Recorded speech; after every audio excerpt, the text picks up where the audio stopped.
వర్షాలపై టీవీ9 తో హైడ్రా కమిషనర్ రంగనాథ్ మాట్లాడారు. రేపు కూడా భారీ వర్షాలు పడతాయన్న సూచనలున్నాయి. సో ఐఎండీ అలర్ట్ నేపథ్యంలో తాము కూడా అలర్ట్ అయ్యామంటున్నారు. హైడ్రా ఆధ్వర్యంలో 201 టీమ్స్ పనిచేస్తున్నాయని, 51 హైడ్రా డిఆర్ఎఫ్ టీమ్స్ ఉన్నాయని, 150 మాన్సూన్ రెస్పాన్స్ టీమ్స్ ఉన్నాయని, 20 ట్రాఫిక్ టీమ్స్ ఉన్నాయని టీవీ9 తో చెప్పారు రంగనాథ్. ఇక ఫ్లడ్స్ వస్తే బోట్లతో రెస్క్యూ చేయడానికి కూడా తాము రెడీ అంటున్నారు హైడ్రా కమిషనర్.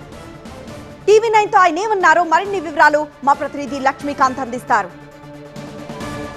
జిహెచ్ఎంసీ వ్యాప్తంగా కావచ్చు, ఔటర్ రింగ్ రోడ్ వరకు కావచ్చు, హైడ్రా ఎలాంటి యాక్షన్స్ తీసుకుంటుంది, దానికి సంబంధించి ఎలాంటి ఏర్పాట్లు ఉన్న దానిపైన మనతో మాట్లాడడానికి హైడ్రా కమిషనర్ ఏవి రంగనాథ్ గారు ఉన్నారు.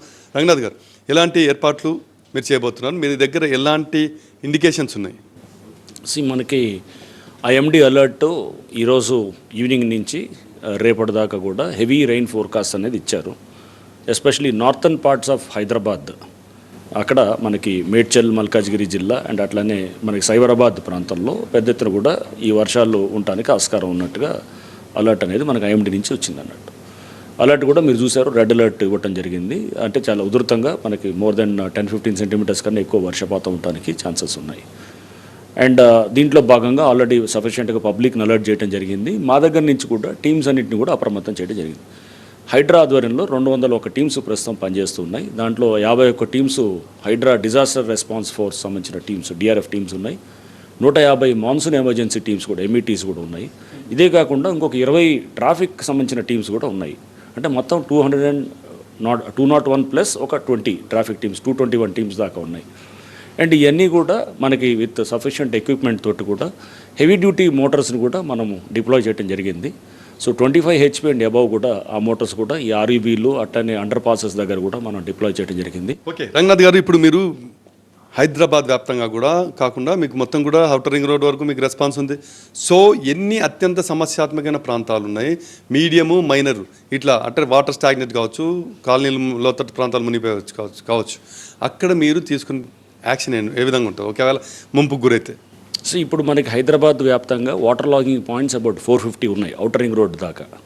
సో దీంట్లో మనకి హైదరాబాద్ కమిషనరేట్లో 141 దాకా ఉన్నాయి. బట్ మనం అంత ఓవరాల్గా హైడ్రా జ్యూరిస్డిక్షన్ అంతా చూస్తే కనుక ఒక 55 మేజర్ వాటర్ లాగింగ్ పాయింట్స్ ఉన్నాయన్నమాట. బోట్స్ ఉన్నాయి, మన డిఆర్ఎఫ్ టీమ్స్ ఉన్నాయి. బోట్స్ మా దగ్గర 9 బోట్స్ ఉన్నాయి. ఇదే కాకుండా ఎన్డీఆర్ఎఫ్ తోటి కూడా మేము మార్నింగ్ మీటింగ్ పెట్టుకున్నాం, వాళ్ళ దగ్గర ఒక 6 బోట్స్ ఉన్నాయి.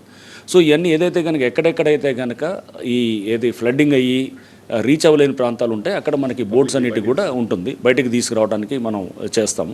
నైట్ టైం కూడా రెస్క్యూ ఆపరేషన్ చేయడానికి కూడా దానికి సఫిషియంట్ లైటింగ్తో పాటు ఆ బోట్స్ అన్నిటికి కూడా మనం అంతా కూడా అప్రమత్తం చేసి ఎక్విప్మెంట్ కూడా ఉంటుందన్నమాట. దాంతోపాటు కావాల్సిన ఎక్విప్మెంట్ అంతా కూడా పెట్టుకుంటూ, సో ఇది లైఫ్ జాకెట్స్, లైఫ్ బాయ్స్ ఇవన్నీ కూడా పెట్టుకుంటూ మేమంతా కూడా అప్రమత్తంగా ఉన్నాం. ఓకే, థ్యాంక్ యూ రంగనాథ్ గారు. సో మొత్తం ఏదైతే హైదరాబాద్ నగర వ్యాప్తంగా కాకుండా ఔటర్ రింగ్ రోడ్ వరకు కూడా మొత్తం హైడ్రా సిబ్బందితో పాటు జిహెచ్ఎంసీ కావచ్చు, జలమండలి కావచ్చు, విద్యుత్ శాఖ కావచ్చు, ట్రాఫిక్ కావచ్చు, లోకల్ పోలీసులు కావచ్చు, మొత్తం కూడా మానిటరింగ్ చేసే వ్యవస్థ మొత్తం కోఆర్డినేషన్ చేసుకుంటూ మానిటరింగ్ చేస్తూ రెస్క్యూ ఆపరేషన్ చేయడానికి కూడా మొత్తం టీమ్స్ సిద్ధంగా ఉన్నాయని చెప్తున్నారు హైడ్రా టీమ్స్. అదేవిధంగా ఎక్కడన్నా నాలాలు కానీ ఉప్పొంగినా లేకపోతే లోతట్టు ప్రాంతాల వాసులు ఎక్కడన్నా మునిగిపోతే వాళ్ళని రెస్క్యూ చేసి బయటికి తీసుకురావడానికి అవసరమైతే నాలాల ప్రవాహానికి అడ్డంగా ఉంటాయి గోడలు కావచ్చు, వాల్స్ కావచ్చు, అక్రమంగా నిర్మాణాలు ఏమంటే కూడా కూల్చడానికి జేసీబీలతో ధ్వంసం చేసి వాటర్ ఫ్లో చేయడానికి కూడా వెనకాడమని స్పష్టం చేస్తున్నారు Hydraa commissioner AV Ranganath. Camera person బాలకృష్ణతో లక్ష్మీకాంత్, టీవీ9 హైదరాబాద్.